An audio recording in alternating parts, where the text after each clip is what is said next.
And now, the survival show that once survived pineapple on our zombie apocalypse pizza MREs. In this episode, we wrestle with wanting the collapse to come and what a slow collapse might look like.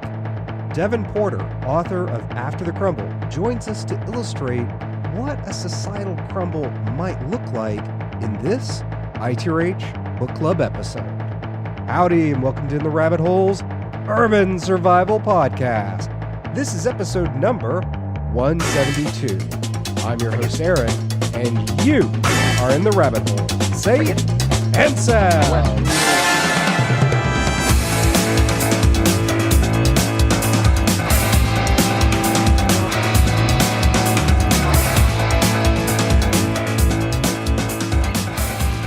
Devon, welcome to In the Rabbit Hole. Thanks for having me.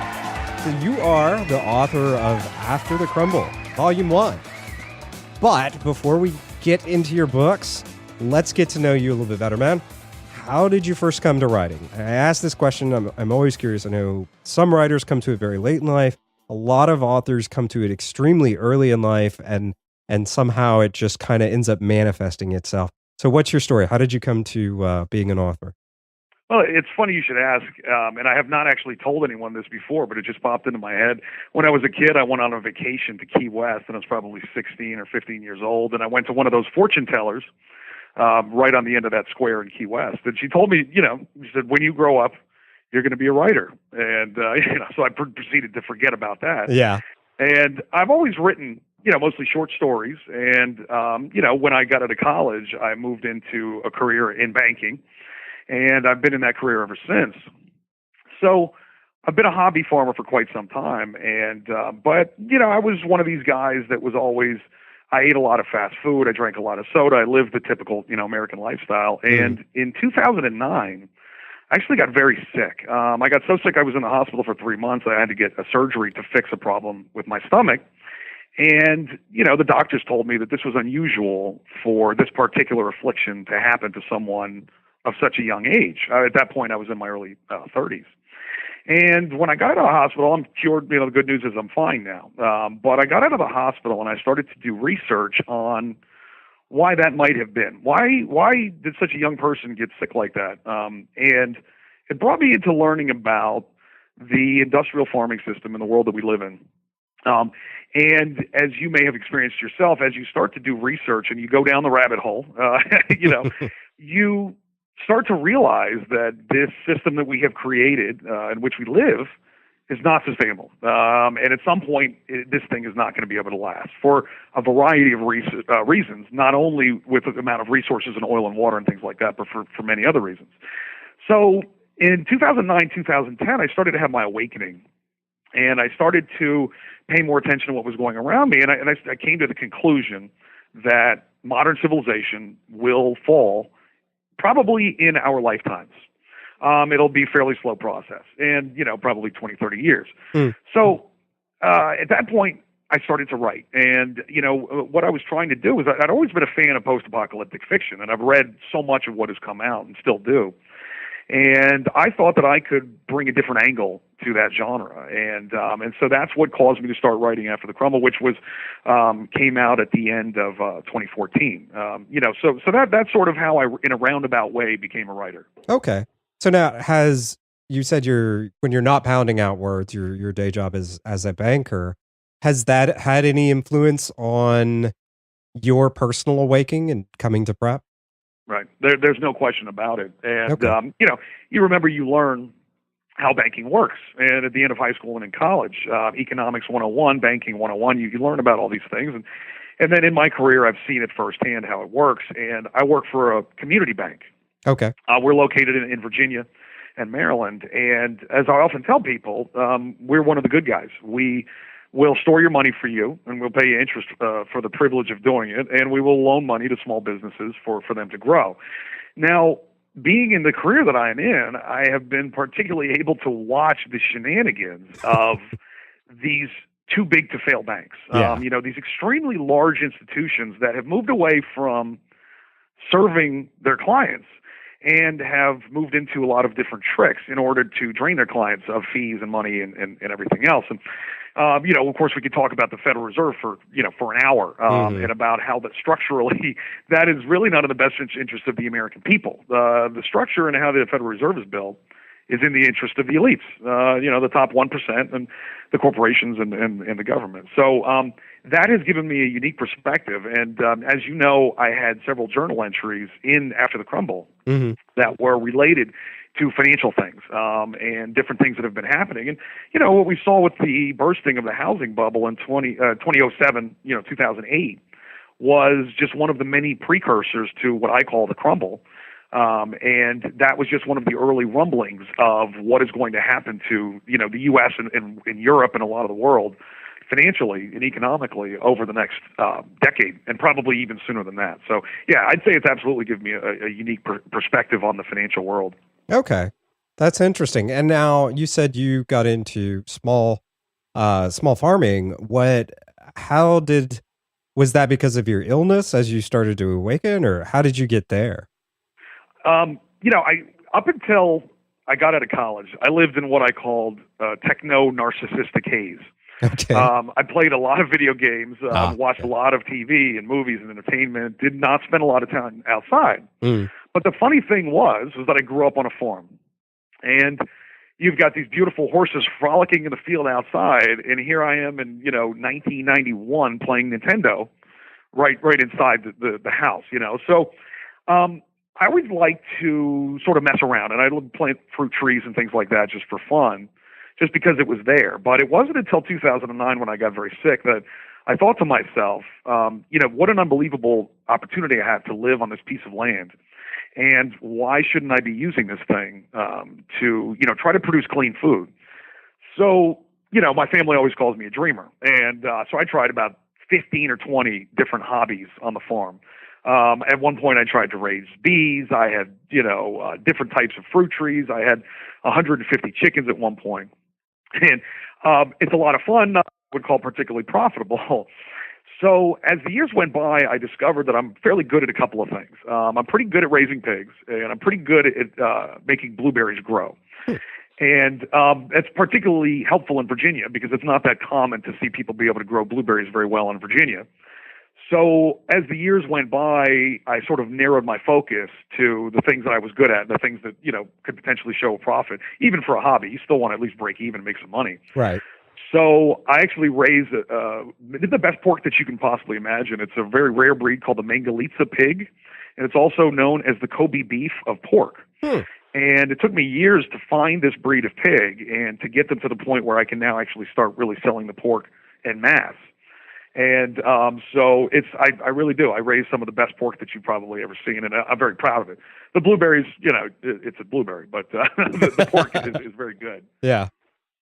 Well, that's really neat. And so let's start heading towards your book. As we mentioned before, you wrote the book After the Crumble. But what really inspired you to write this book?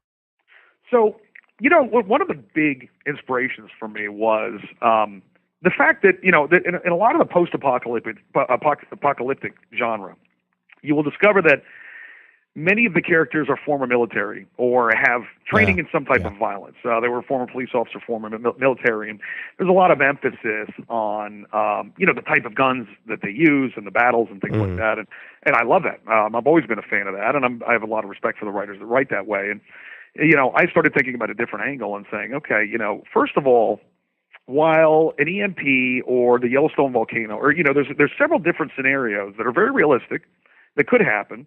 They're on the outside of the chance of possibility, but they are, very real risks.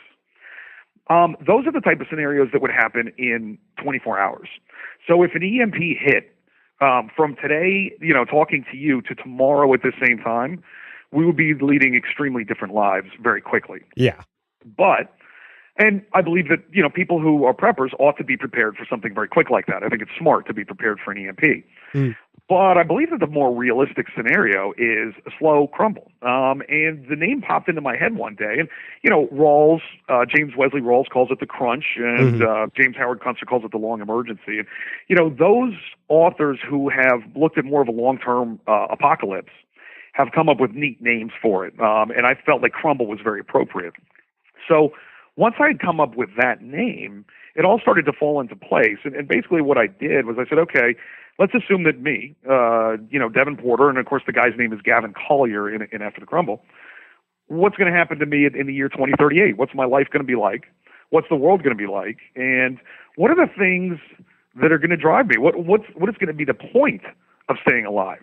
I'm a prepper and I've got everything ready and, all that. Of course, every prepper wants to have more, and I should do, but, I'm fairly prepared. So if I, go through a crumble and after you come out the other side and you are now able to produce your own food and you're sustaining yourself and your community can defend itself, well, what's the point? We all think about why is it that, how are we going to survive? But we don't think about what's going to make us want to keep living. And so I tried to focus on some of the passions and the joys that I have, particularly, and a lot of the, my friends and family have, like, playing music and being around people that you love and things like that. And I tried to input that into the book and say, an apocalypse like this, there are worse things that could happen. And I tried to portray a situation that, was probably the best scenario of a collapse that I could imagine. A revolution comes along and gives it a little push and knocks down the grid. And from there, it's a reset. And a lot of people, you think about the average prepper and it's the elephant in the room. What is that question that we all want to ask? You go, do you want this to happen? Yes. Is this doom porn to us? Is it to me? I ask myself that question all the time. Mm-hmm. And if you think about it, you watch the news, and in January when the stock market was really tanking, and in China, oh man, China has got some real systemic problems. But so you're watching that, and I'm reading these news articles in January, and I get a little rush. I get my heart starts to beat a little quicker. Yeah, you're thinking, and here it comes. Analyze that about myself and say, why is it that I want this? And the reason is because we can't keep going on living like this. And the longer that we do, the longer that this machine continues to extract resources out of us and out of the soil, and pollute the air and the water and all this kind of stuff, the harder it's going to be for our grandkids to live and to have this reset. So that's what I was trying to do. That was really the impetus for me to say, okay, I'm going to write a different kind of post-apocalyptic book. I'm going to write one, and I joke with my friends, and I go, this is, in my book, is the hippie version of Mad Max. So, and that's something that we say to each other all the time. And I think there may be an element of truth to that. So, that was the impetus. That's what got me really thinking about it. Okay. Devon, let's take a quick break for this important message. Today's episode was brought to you by Audible. Hey, you guys obviously enjoy consuming information and entertainment through audio. I do too. It makes it a lot easier. It really does. And it's so great. I've fallen in love with Audible for the last few years because I'm able to consume so many more books. There were so many books that, I just work would get in the way and life would get in the way. And there's all that extra time while you're driving or mowing the yard or going fishing or doing whatever that you've got your hands busy and you can't really be sitting there reading a book, or if you're driving, you really shouldn't be reading a book. So that's where Audible comes in, just like podcasts. And they are a sponsor of the ITRH Book Club episodes. Be sure to check them out and get your 30-day free trial and free audiobook by visiting audibletrial.com/ITRH. The ITRH is important. Lets them know we sent you. And it ensures that you get your 30-day free trial and free book. Again, check them out today. audibletrial.com/ITRH.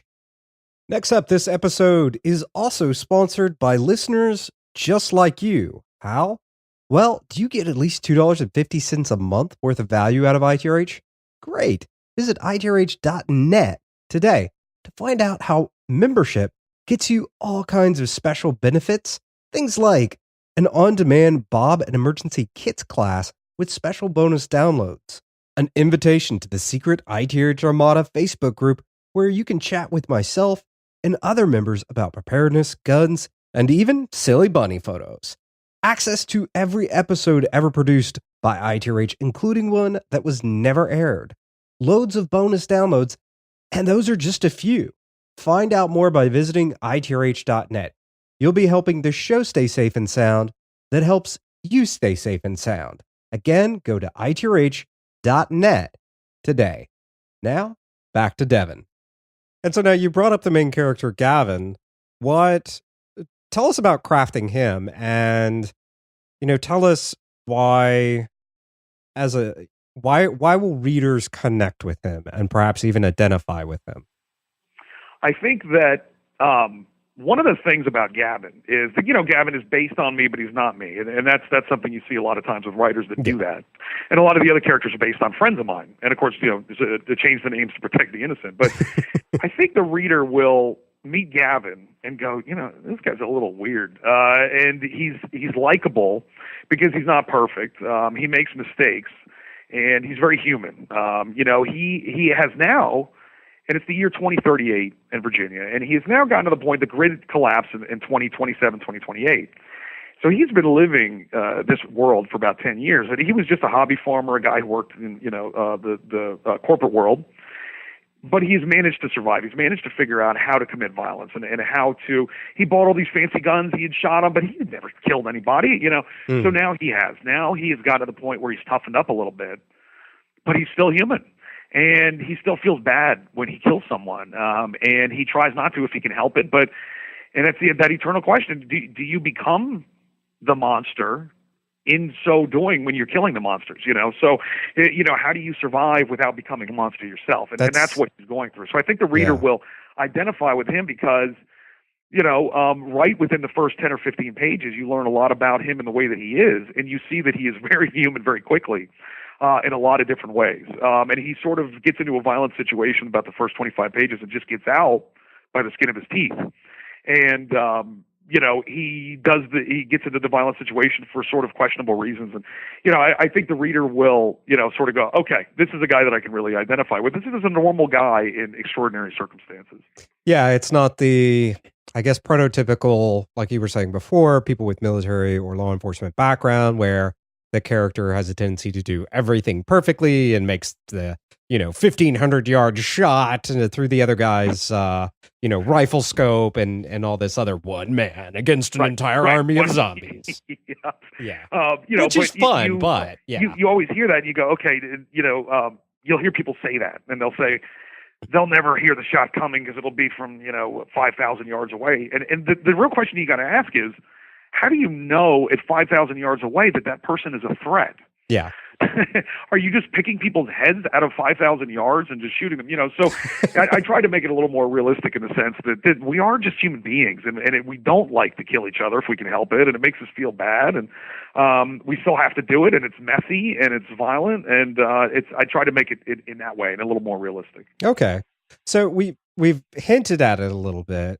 And the name gives it away a bit as we were discussing it a while back. But walk us into the book. Like, how does it really start? And I guess if it doesn't give away too much, what really causes the crumble in your book? Because each book is hopefully each one's a little bit different. But a lot of them tend to be EMP or my personal favorites, zombies, or something. What starts yours off? Like, how does this happen? The scenario that I draw begins in about 2007, and we watch. And up until 2016, we have data as to what is going on and what are some of the signs and bellwethers that we can look at. And the scenario that I draw from 2016 on to about the year 2028 is a very slow decline. And you've often heard the analogy, I'm sure, of the frog in boiling water. Yeah. You put a frog in water, and if you boil it slowly, the frog is not aware that the temperature is raising. And before you know it, the frog's swimming around happily in this boiling water, and then it dies. And we are the frog in my scenario. And slowly but surely, the economy fails. The infrastructure begins to fail. And the lack of redundancy that we have built into this large industrial machine that we live in, all the way down to how we get our groceries and how we get our water and all these type of things, just little holes start to appear in all of these structures. And by about the year 2022, 2023, in some of the poorer large cities, brownouts start to happen. And basically, as the years go by, the U.S. starts to look a little bit more like a third world country. And third world countries start to look a little bit more like Mad Max. And we're seeing that with Venezuela now, and places like Egypt, and even Japan to a lesser extent with Fukushima and their serious demographic problems. Those are the canaries in the coal mine. And of course, Greece is another canary in the coal mine. So the way that the rest of the world goes before us, we go after. And so the scenario that I draw is that there's significant violence, and this was a prediction where I may have to eat my words. I predict that oil prices become extremely volatile and start to go up and start to go down. And I was correct about the down part, but I predict the bumpy plateau of oil prices where it's about a 4 or 5 year cycle and they drop really low. And as time goes by, they start to increase again. Then new people start to come into the market, like the fracking companies. They get a bunch more oil out of the ground and then the prices drop again. So it's this sort of bumpy plateau type effect. And that's my prediction for the mid-2020s until finally we get to about the year 2026, 2027, when a rebellion begins. And some of the young people have opted out of this machine, and they said, we don't want any part of it. We believe it's killing everything. It's killing us. And it's also killing the planet and the animals and all that. And that, as humans, the fact that it's killing us is the most important thing that we worry about. So this rebellion starts to bomb dams, and it starts to shoot up substations. And we saw that in California. We saw someone shoot up a substation, and to this day, no one knows who did it. So that's what I predict. It finally pushes this machine over into its death throes. And the major power grids, the West Coast, Texas, and the East Coast, fail in subsequent order within about 6 months of each other. And by the year 2029, we are living with most places without power, except for some of the larger cities that have become sort of armed camps. As the years go by, the hinterlands get forgotten. And the government retreats to the military bases, to the large cities and the mid-sized cities, and the rural areas are left alone. And of course, then we get to the events of After the Crumble. And After the Crumble starts in the year 2038. Gavin Collier is on a journey to find something that is very eccentric, and I won't run it for the reader, and he gets into some problems all the way, and he actually meets a woman who turns out to be the love of his life, all on this dangerous journey. And he goes back home, and there's a lot of significant violence that occurs after that, where he's defending his home, he's defending his family. And what I have happen without, sort of giving away too much again, is that at the end of After the Crumble, the federal government begins to research. The federal government is now saying, all right, it's the year 2039. We are running out of MREs, we're running out of resources, and we need to go clamp down on these rural areas again, and to start to take some of their food. And basically, Homeland Security at this point controls everything. So that's the scenario that we're entering into for the second After the Crumble book. But I think that's a generally good background for the potential reader. Okay. So, and you brought up the kind of the antis, the ones that are blowing up the dams and stuff like that. Right. I just call them the resistance. Right. And I remember reading about that and was curious, was that in the book, and maybe you hadn't even really fleshed it out that far for you personally, but are these more the kind of French anarchists of the 18th century that were so bent on there being no state that they were just blowing things up? Or is it more of an anti-technological kind of bend? Where was that going? What I was intending when I thought of the resistance, and when I think of the resistance now, I think of the writer Derrick Jensen, who is a radical environmentalist. And Derrick Jensen is known for wanting to blow up dams because dams kill the salmon population, and among other things, they're very bad for the environment in a lot of ways. And I get to the end of a Derrick Jensen book, and he goes, hey, people should really blow up these dams. And of course, I get to the end of one of them, and I go, all right, Derrick, you first. Yeah. I think of the resistance in After the Crumble as a neo-Luddite, radical environmentalist group. Okay. And, I think that there's a conversation in the book where Gavin is talking to his potential, wife who's trying to woo this woman. And, he says it's a very good thing that the resistance showed up and did what they did, because if they didn't, we would be living in an Orwellian nightmare. And I think that may be realistic. I think for our future and our lifetimes, we're looking at two different scenarios. We're looking at either After the Crumble or 1984. Yeah. And that's very unfortunate. And I believe that and After the Crumble is a very optimistic scenario for our future, as even though it's post-apocalyptic, I believe it's still very optimistic. That optimism would not be able to exist without the resistance. It's the machine. I think we underestimate the desire of people to protect where their food and their water comes from, the desire of the people to actually perpetuate this machine, as evil as it is and as awful as it is, it keeps us alive. It feeds us, and it gives us water and light and warmth and all of these things. So, as human beings, we want to protect that. Yeah, and I think as human beings, we do see it. I mean, I wrestle with this too.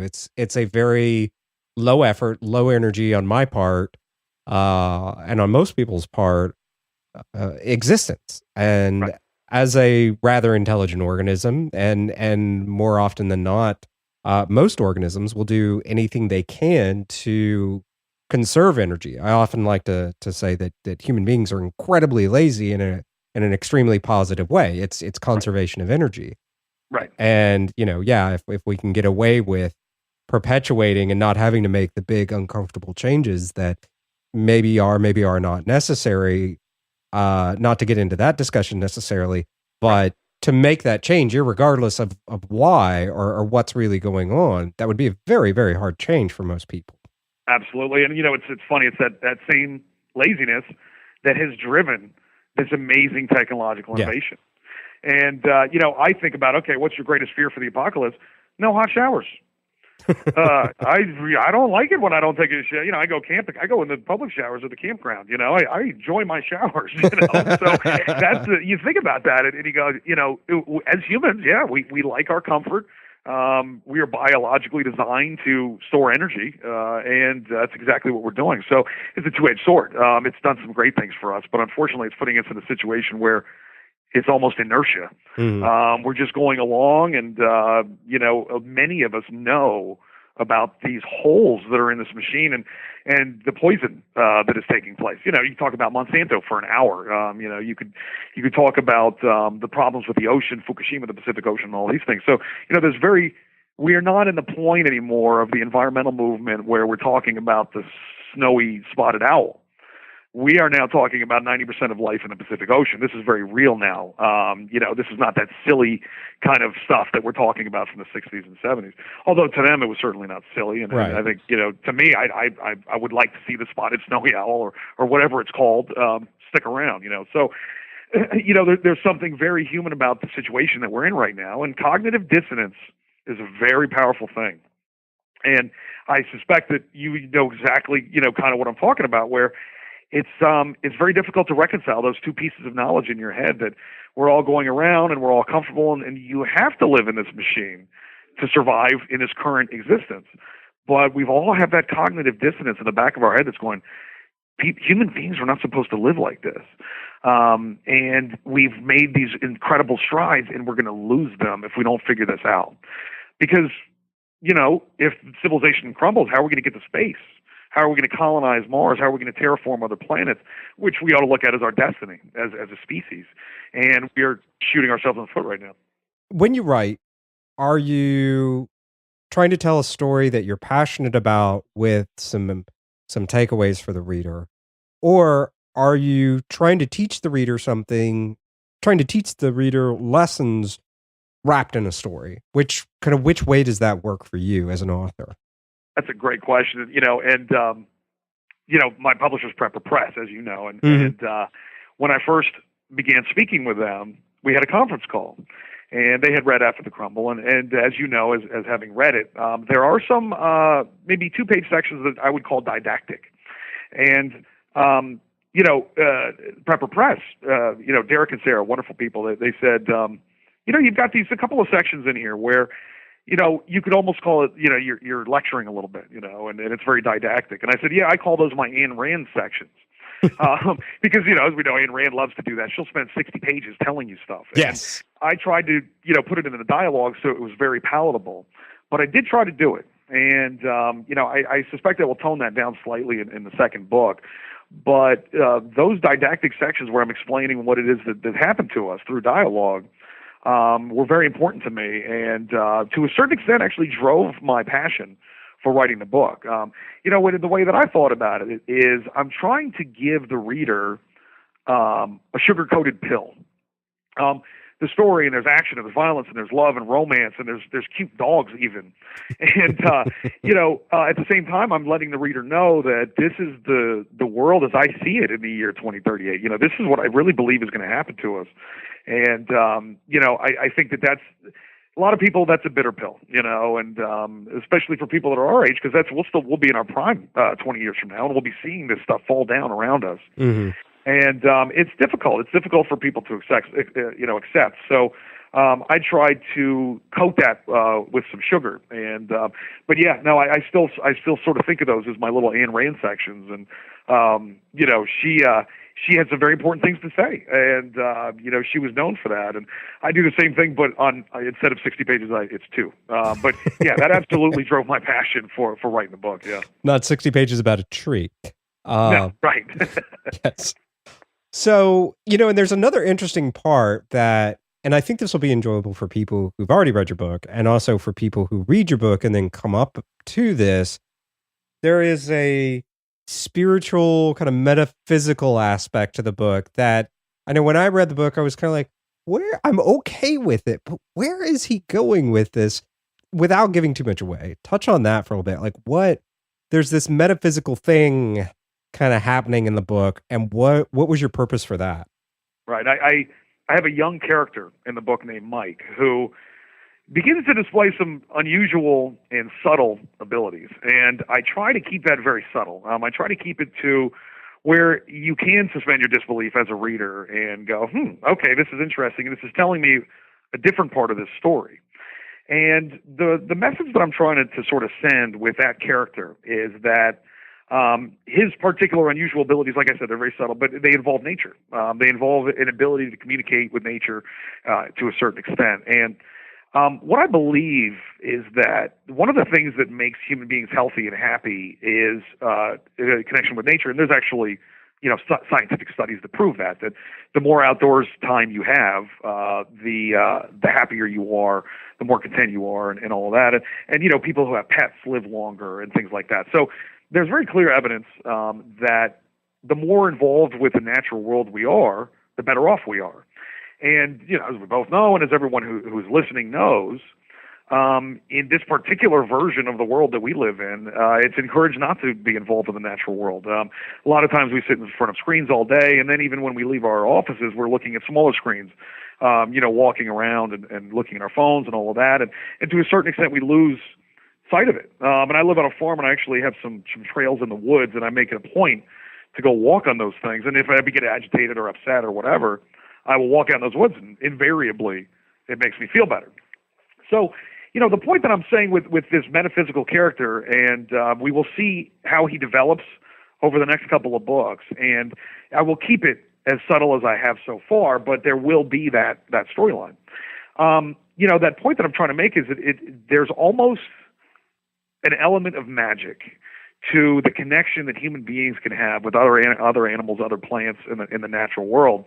And, there's some really amazing things that can come from that. And our ancestors, had connections with nature that we did not, to a greater extent than we did. And a lot of times they knew things that we have now forgotten. They knew about different medicines and things like that. And I read somewhere, and I believe it was the author Derek Jensen that said, in hunter-gatherer tribes, the women in the tribe could control when they had kids. There was berries that they knew that grew all over the place, and they knew if they ate those berries, it would prevent them from having a kid. So think about that. That's amazing. And we have spent, how many millions of dollars to recreate a berry with, 38 different birth control products, and nobody knows what that berry was. Or maybe Derek Jensen does. I don't know. But, that's sort of the point that I'm trying to get across, is that there is a value that is inherent with that connection with nature, and there is a magic to it. There is something that is indefinable about that I think we need to start to try to remember again. And if we do, I believe that we will be better off. Okay. So, in a nutshell, what is really the big takeaway that you want readers and prospective readers to know about your book and to walk away from your book with after they're done reading it? I would say that the apocalypse ain't so bad, and it ain't so scary. And really, we can almost consider ourselves to be lucky in a certain sense, because we live on the cusp of, a very seriously important time. There's a lot of changes that are taking place in our lifetimes. We are going to see this decision be made on part of our entire civilization. Within the next 20 to 40 years, our civilization is going to have to decide whether it's going to kill itself or whether it's not. And during our lifetimes, we are going to see how the next 1,000 years are going to be lived. These decisions for the next 1,000 years are going to be made in our lifetime. So it's a very important time to be alive. It's a lucky time to be alive because we have the ability now to affect a lot of changes in a lot of different ways, not only leading by example. And, I'm not sure if there's a whole lot of, a whole lot you can do by being involved in the political system. But, I think that there's a lot of different things that you can do to armor us and to allow us to thrive under any circumstances, whether it be a crumble, whatever the case may be. So I think that to me, for me, that's the takeaway is this is not something that we necessarily have to be scared of. It's something that if we embrace it, we can find ways to thrive, and we can find ways. We're very smart human beings, very smart animals. We can find ways to heal some of the damage that we have done if we take certain steps. And, I have one thing that I hit at the end of the book is the sociopath problem. And, I think that is one very realistic thing that I would love to tell to your listeners is that one of the biggest problems that any civilization has is that sociopaths typically make up between 2 and 3% of the population, and they gravitate towards centers of power. And, Rome became very corrupt before it fell. Egypt, Greece became very, very corrupt before they fell. We are becoming extremely corrupt before we fall. And one of the reasons for that is that we are electing sociopaths, and we are appointing sociopaths to positions of power, not in corporations and also in politics. And sociopaths have no compassion, they have no shame, they have no morality. And that's not good for us as the people. So I thought it was interesting, if it is possible to test for sociopathy. You can put somebody under a brain scan, and there are different universities that can certify that. I always thought it would be an interesting movement to say, we sponsor a sociopath test for politicians. It's voluntary. And the first guy who took it, and passed it, would say, hey, I got my sociopath test. It may create a small realistic change because it doesn't matter if you're left or right. If you're a sociopath, it doesn't really make any difference. Right. So that's something I'd like to impart to your listeners. Maybe there's somebody out there that understands, that connection with the tests at the universities and things, and we'll get that ball rolling. But at the end of After the Crumble, I had about a 2-page thing that talks specifically about that particular problem.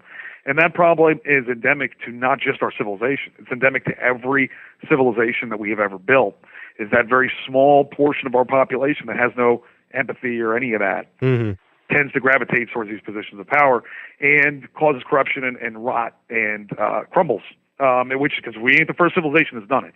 Right. We've seen many civilizations before us do exactly the same thing without oil. The hypercomplexity, they drain their resources from the land. They salinated the soil, and they fell just like we're going to. So that's something that I think it's an interesting concept I'd like to put out there.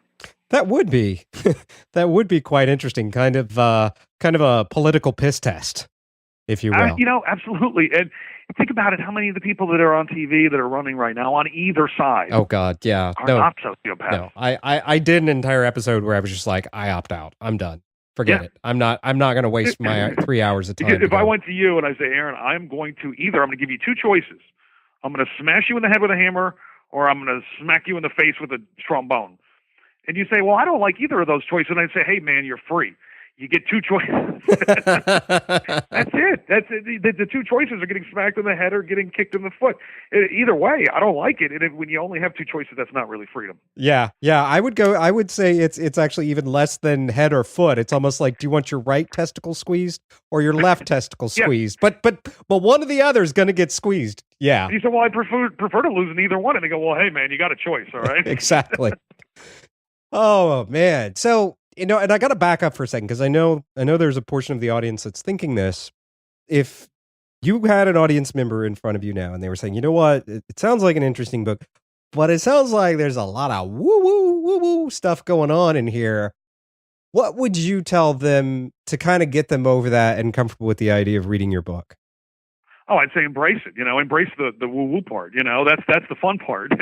And like I said, I keep it very subtle. And the story arc is something that is very, you can follow it. It's not going off on weird tangents or anything like that. And where the reader's going, where am I? That you never get to that. And like I said, I think that the average reader that's read James Wesley Rawls, that's read, Glenn Tate, and even some of the people that have read your Margaret Atwood Flood trilogy type stuff, and The Road, and Cormac McCarthy, and a lot of this stuff, I would say that this is a breath of fresh air. This is going to make you think a little differently about the apocalypse, and then think differently about how you prep. And it's a very different kind of post-apocalyptic book. So I would say that, and it's very fun. There's a lot of great violence, a lot of great imagery. The cover is beautiful. I had a comic book artist draw it for me, who has drawn his name is Jamie Martinez. He draws the Amityville horror comic series. It's very good. Oh, okay. And the cover's got a steam engine with a big 50 caliber gun mounted on the top of it, and the cover for the second book has got a guy with dreadlocks and an eye patch with a sword. And, the imagery is so much fun, and I put in the good violence. I didn't do it, like I said, in a non-realistic way, but I think that this is a totally breath of fresh air when it comes to post-apocalyptic books. And that's one of the reasons that it makes it so fun, is that it is different. It's very unusual for a post-apocalyptic book to hit on a lot of the themes that I'm hitting on. So I would say, pick up a couple, pick up 2 or 3 copies, send one to your neighbor, your uncle, whoever you know. But yeah, no, I really believe that the average reader who likes post-apocalyptic books will really enjoy this book. Okay. And I would highly recommend it. And of course, slightly biased. Just a bit. I did write it, but I think people love it. And cool. the reviews have been great. I can't thank my fans enough. They've been so communicative with me, and you send me emails and say, well, you made me think about things differently. And that's the whole reason I wrote it, is you get one email from someone that says, this changed the way I think about the world. That's worth anything. That's, that's beyond it. You can't even put that into words, and that's coming from a writer. So, it's really been amazing. And I hope to continue to gain new fans. And, the second book is being worked on as we speak, and I'm going to keep on with that vein and continue to grow as a writer. But, yes, it's all the people that have already read it. Thank you so much. I can't thank my fans enough. Well, very cool. So to get into your writing itself for just a second, what author or authors inspire you? Like who do you kind of model either your thought or your writer's voice? Where do you draw your inspiration from? There is a guy, and I could, Derek Jensen is fascinating. He's not for everyone. His books are very dense and very thick, and he's a radical environmentalist, but he's crazy, and I recommend people read him just because of that. He has a graphic novel adaptation that's called 50 Things to Do as the World Burns. This little book, it's a thin little book, it will break your brain. You will want to just go crazy for days. This book is so, it's absolutely amazing. I think about the 3 wise men of the slow apocalypse or the slow collapse movement. Derek Jensen, John Michael Greer, who lives near me in Cumberland, Maryland, actually. And he is the highest level druid in the U.S. I think he's a druid. It's amazing. I didn't even know that there were still druids running about. Me neither. Me neither. And the guy is fascinating. Writes nonfiction and fiction. And this stuff will also break your brain. It will absolutely make you think way further outside of the box than you ever have before. Now, the third member of the 3 wise men is James Howard Kunstler. And when I started writing After the Crumble, I pestered this guy so much that he finally started to talk to me. And I would send him emails and go, look, I'm such a huge fan. James Howard Kunstler's probably written 15 books, a couple of nonfiction books, one of them which is called The Long Emergency. I would recommend that people start with that. That's a good description of The Crumble. And I pestered him so much that he started talking to me. We developed a correspondence. And I actually pestered him some more and said, hey, man, I want to be your protege. Did you ever take anybody on as a protege? And he goes, no. And he's busy. He's writing a lot of books and stuff like that. And so I finally convinced him. So I can actually say now that I am James Howard Kunstler's protege. And this guy has written some really amazing stuff. And he has also written the World Made by Hand trilogy, which is beautifully written. Almost, I don't want to use the word sedate, but, really like introspective and just very, beautifully wrought paragraphs and things like that. And it's about a different version of The Crumble that takes place in upstate New York. And he's got 3 books and the 4th one's coming out. So Kunstler has given me a lot of advice. I believe he's in his 60s and has really taught me a lot about, how to write and how to do certain things on the promotion side and given me a lot of great advice. So, I would recommend it very much. And I think those three writers are people that your listeners may not have heard of.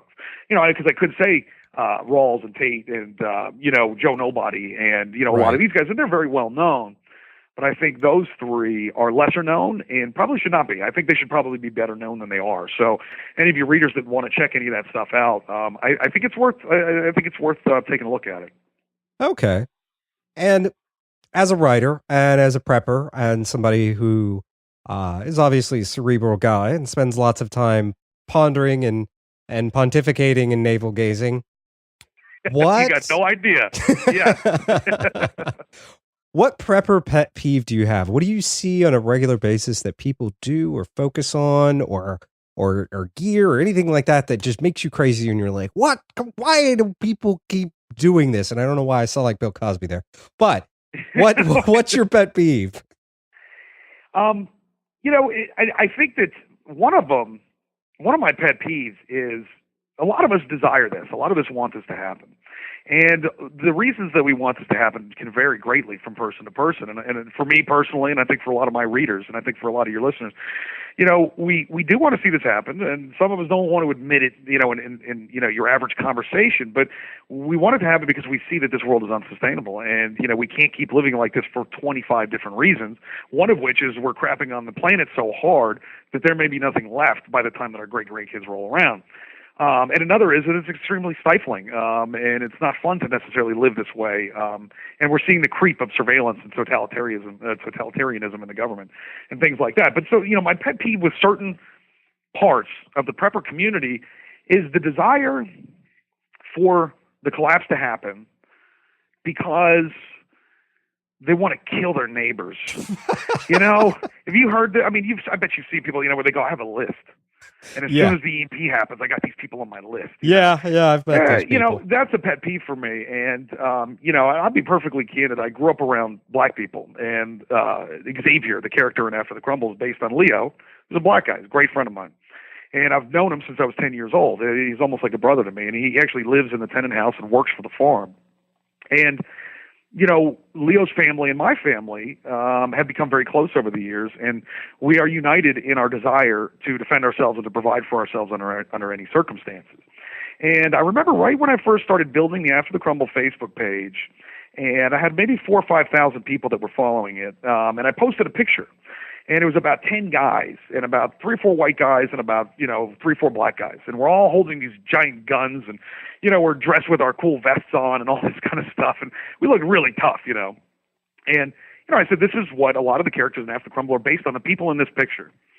And people love the picture, and it got a lot of likes and a lot of nice comments. And people are saying, oh, that's cool that it's a diverse group and all this kind of thing. But there's about 3 or 4 comments that, were clearly racist, and I'm sitting there going, guys, don't you realize that we need allies? These people that have these lists and they want it to happen for those reasons because they want women to go back to the kitchen and they want everybody to start, behaving the way that they want them to again. I think it's the wrong angle to come at it from because it makes the whole thing kind of dirty, So that's, I think, probably my biggest pet peeve because, a lot of the other pet peeves that you can think of are, people buying silly stuff that they don't take out of the box, things like that. And I got to be honest with you, I got a couple of things like that, I got that, the water filtration system that I bought 3 years ago, and it's still sitting in the box in my closet. So, we're a human. I mean, we try to do these things. We understand that we're supposed to test these things and use them. And we don't always, find that we have the time to do that. So, that's definitely probably not, one of my pet peeves. But I think coming at it from a negative angle like that, that's probably my biggest pet peeve. Okay. So, and you mentioned guns, and that's great because the next question is a fun, silly prepper question. What is your go-to rifle? Tell us about it. I got twin M4s. Bessie, and I have not named the other one yet. Although in the book, my M4 is named Vera, in a reference to the old TV show Firefly, which was a great TV show. Yes. So the M4s I go to, I've got iron sights on Bessie, and I can shoot really well with iron sights. I like iron sights because I think a lot of this stuff, I think people don't realize how close range a lot of these things are going to be. If we do experience the desire and the need to defend ourselves and we experience violence, I think a lot of it is going to be up close. And a lot of this focus on scopes and night vision and things like that, I understand it, and I do have some of those things myself, but one of my favorite guns is my little coach gun.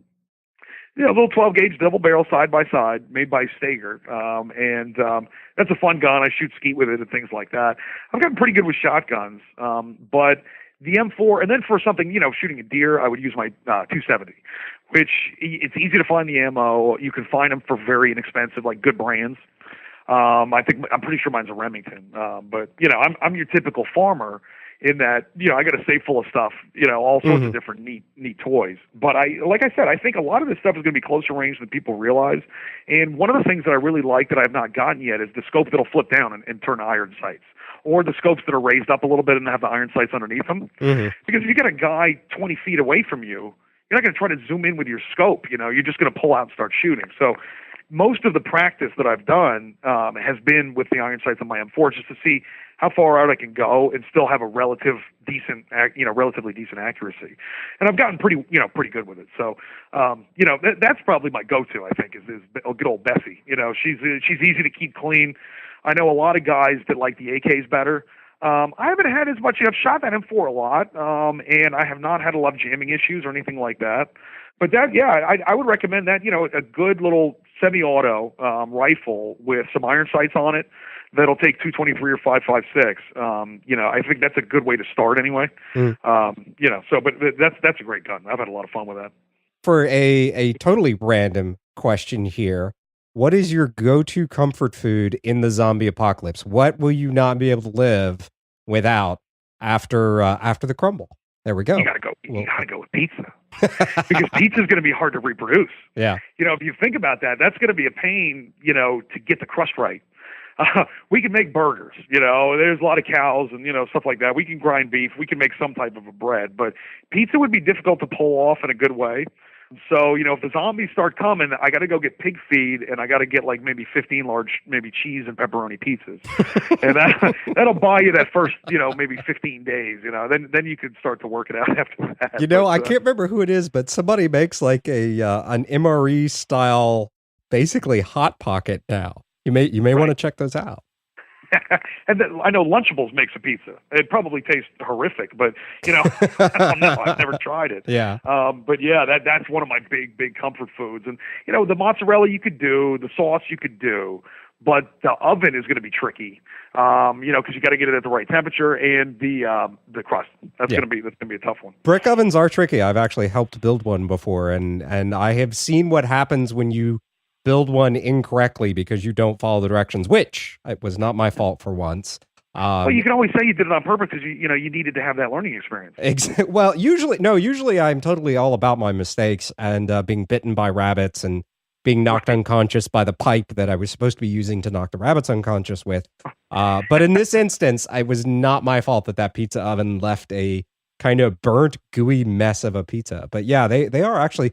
Brick ovens are actually very tricky if you don't know what you're doing. I suppose somebody that knows what they're doing is like, no, it's no big deal. But anyway. Yeah, well, and if you can get it right. Exactly. It's worth its weight in gold. Yeah. You know, an absolutely very useful thing. Gosh.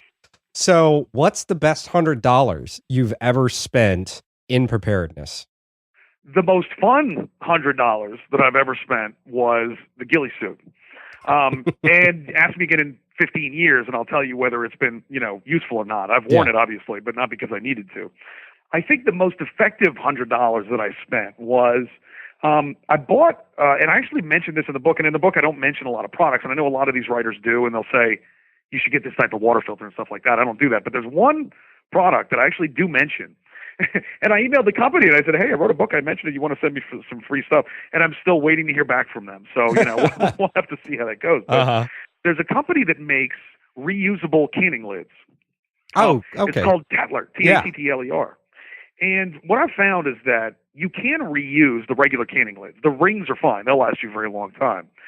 But the lids will take on the flavor of whatever's in that jar. Okay. And the Tattlers will not, and you can use them over and over and over again. And I bought a little case of them, and I still have a couple of them that are still in the box, but I've actually used them many times. On the farm, I'll grow tomatoes and I'll make a salsa or marinara sauce and do, 40 jars of it.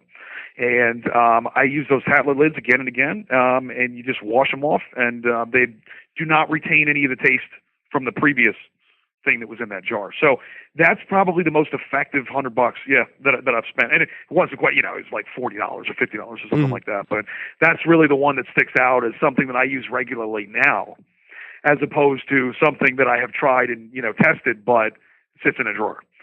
Those tablet lids I use on a regular basis. Okay. What you mentioned there is, and obviously it's, as the title says, After the Crumble, Volume 1, there will be a Volume 2, and I think you mentioned earlier there, Volume 2 is in the works. When are we going to get another book out of you? That's I get that question a lot, and in fact, my dry cleaner asked me that question. That's and super random. I don't even think she's read the book, but she knows I'm a writer, and she goes, "How's the second book?" And I go, just give me my shirts, So, but it's going, honestly, it's going slowly. It's spring at the farm, and it's absolutely beautiful, and I'm doing a lot of things, moving the pigs around and things like that. And I am so enamored with it. I've got about, maybe 30,000 words, and I believe it's going to be better. I believe it's going to be better even than, and I'm very proud of the first one, and I believe it's going to be better than that. So, I'm shooting for maybe summer, but I think probably, honestly, and Derek and Sarah from Prepper Press, if they're listening, they may not love this, but I think we're probably looking at fall, okay. If we want to be fairly realistic about it. But I believe that I've learned so much, from writing the first one that, and I'm so passionate about, getting the second one to be even better. But there's a lot more conflict and violence that takes place in the beginning. And, I'm very excited about it. That my bad guy is, I loved my bad guy in the first one. My bad guy in the second one is badder than ever. And I really like him too. So I think the readers will be very happy. But, summer and probably fall. Hopefully we'll shoot for summer, but I think fall may be what's more likely. Okay. What is the best way for people who pick up your book and read it and decide, hey, I like this guy, I like his style, I want to know when that second book comes out? What is the number one way for people to connect with you and stay on top of all of the ins and outs and whatnots of you and your writing? It's a little old fashioned, but I use Facebook and my website, and the Facebook interface is so easy to use, and I do have a lot of followers, which you can't always reach because Facebook sometimes will shake you down for a little bit of cash. If you want to, really send out a message to a lot of your followers. Yeah. But it's been effective for me, and most of the feedback that I've gotten from readers has been through Facebook, and to, afterthecrumble@gmail.com is the email address. And I get a lot of my reader correspondence through there. And there's a few people that I've talked to a few times back and forth and really starting to develop friendships. And, I actually have some Facebook friends that are readers, that I just really like them. And they seem like cool people because, the book is me. And if you like the book, then you're going to like me. If you don't like the book, then, you probably won't. But, I found that overall, I had a great response. So, Facebook and the website, which is afterthecrumble.com. You can find my video blogs on there, and I will teach some fun stuff because, I try to teach people how to do a little more of your sort of homesteading type prepping. So I actually have like a video blog on how to plant blueberry bushes, how to pick the right kind of bushes for where you are. I have another one about if you look and want to start raising pigs on a small scale, I tell you what to look for and, things like that. So I have a lot of fun doing those. So all of that stuff is on the Facebook page and the website. Oh, very cool. And I just had a thought. We'll have to harangue you to come on and do an episode on pig farming, which I know absolutely nothing about.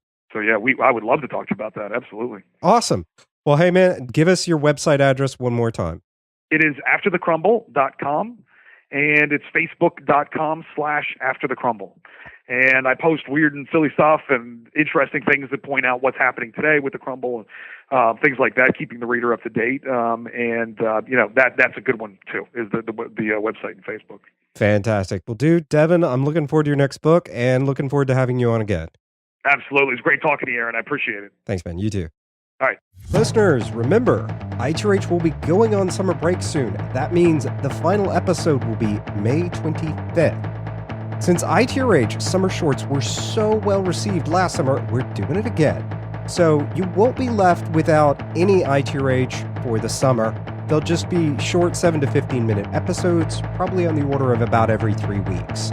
For those of you that are new here and don't know what ITRH summer shorts are all about, I'll explain quickly. Here goes.